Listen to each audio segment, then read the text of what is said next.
सेवा ही मेरी पहचान, शंकर सोनेजा, पैनल नंबर 26।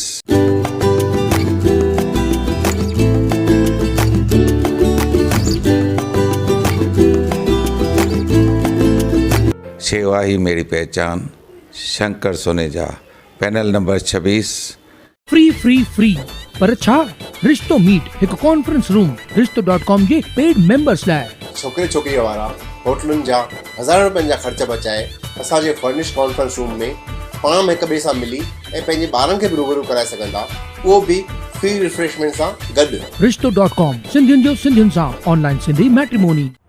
नमस्कार, मैं राजेश दलवानी, आप देख रहे हैं उल्लास लाइन बुलेटिन।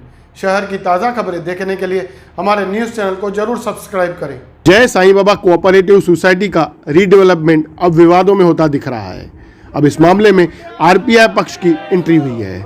इमारत के कुछ रहवासियों ने कई आरोप किए हैं कि उनको परेशान किया जा रहा है, उनके साथ मारपीट भी हुई है, पर कोई भी सिंधी नेता उनका साथ देने के लिए आया ही नहीं और वे न्याय दिलाने के लिए आरपीआई पक्ष के उल्लासनगर शहर अध्यक्ष व पूर्व उप महापौर भगवान बालेराव जी के पास पहुंचे। जय साईं बाबा कोऑपरेटिव सोसाइटी में आरपीआई पक्ष के जनसंपर्क कार्यालय को खोला गया है, जिसका उद्घाटन आरपीआई पक्ष के उल्लासनगर शहर अध्यक्ष व पूर्व उप महापौर भगवान बालेराव जी के हाथों से किया गया।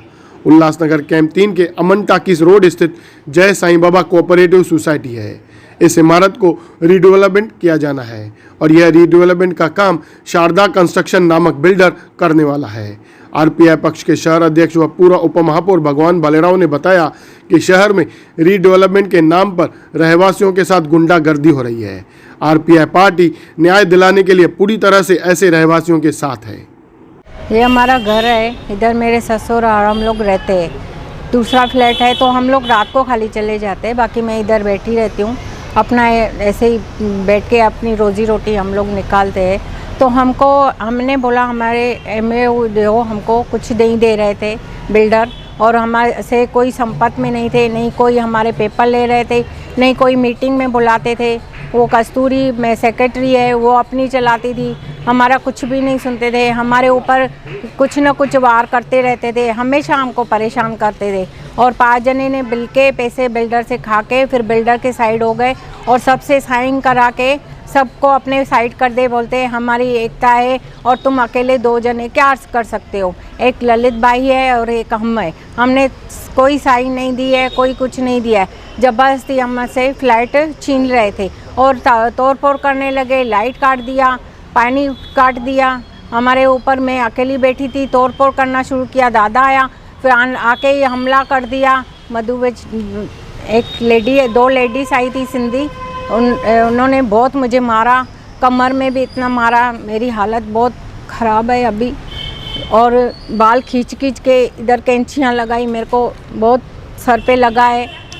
लेकिन वो सिंधी को अभी मैं सिंधी होके सिंधी को मारते हैं, कम हम लोग पैसे में कम है इसलिए कमज़ोर को मारने का। और जो रईस है जो भी है वो अपने आप बस अपना ये कर रहे हैं, और जो कम है उनको ज़बरदस्ती उनका फ्लैट छीनने का, ये क्या इंसाफ़ी है। आप लोग सिंधी होके कोई बचाव नहीं कर रहे हो, इतने बड़े सब लोग हैं, कोई आगे नहीं आ रहा है। इसलिए मैंने भाऊ का हाथ थामा है, अभी भाऊ ही इंसाफ अब मेरे को लेके दे बस।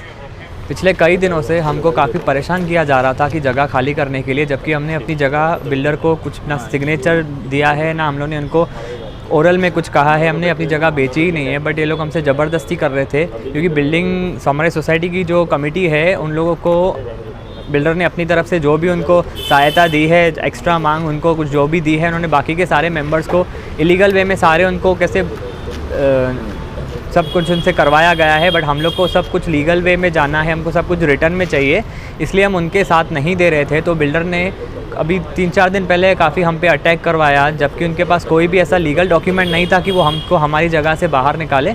तो उन्होंने मेरे ग्रैंडफादर को, मेरे दादाजी को, मेरी मम्मी को काफ़ी उन पे अटैक किया है।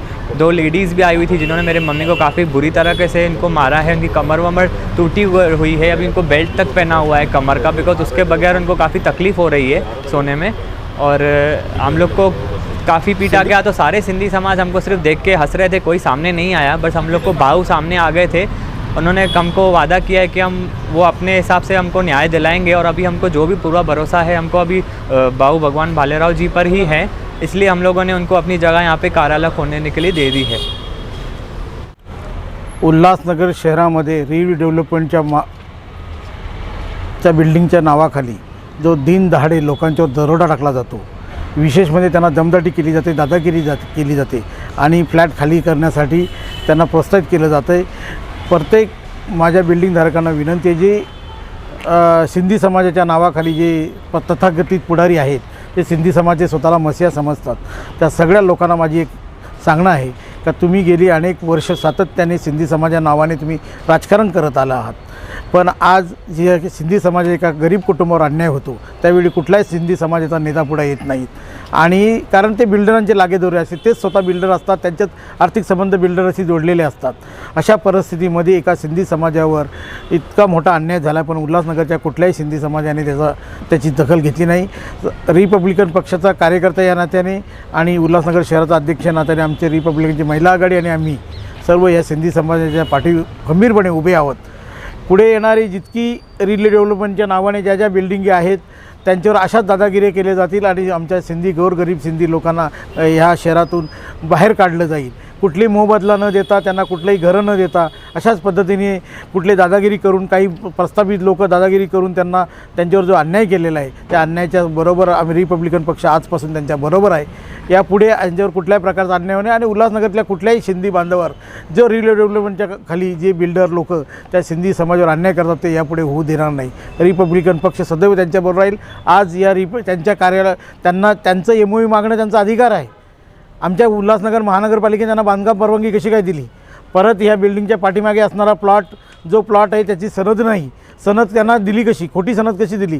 मग ते आमचे अधिकारी असतील, जे प्रांत अधिकारी असतील, त्यांची आम्ही मागणी करणार आहेत इन्क्वायरीची, आणि आमचे जे टाउन प्लॅनर TP आहेत त्यांनी ही बांधकाम परवानगी कशी दिली, या सर्व गोष्टीची मी रिपब्लिकन पक्षाच्या माध्यमातून मी यांना ह्या अन्याय झालेल्या ग्रस्तांना CP असेल, ॲडिशनल CP असतील, इथे पोलीस स्टेशनचे PA असतील, यांच्याकडे दाद मागणार आहे आणि लवकरात लवकर आम्ही यांना न्याय देण्यासाठी रिपब्लिकन पक्ष सदैव प्रयत्न करणार हीच ग्वाही देतो। उल्लास लाइन बुलेटिन को सब्सक्राइब करें, बेल आइकॉन दबाएं और देखिए उल्लास लाइन बुलेटिन की न्यूज़ सबसे पहले आपके मोबाइल पर।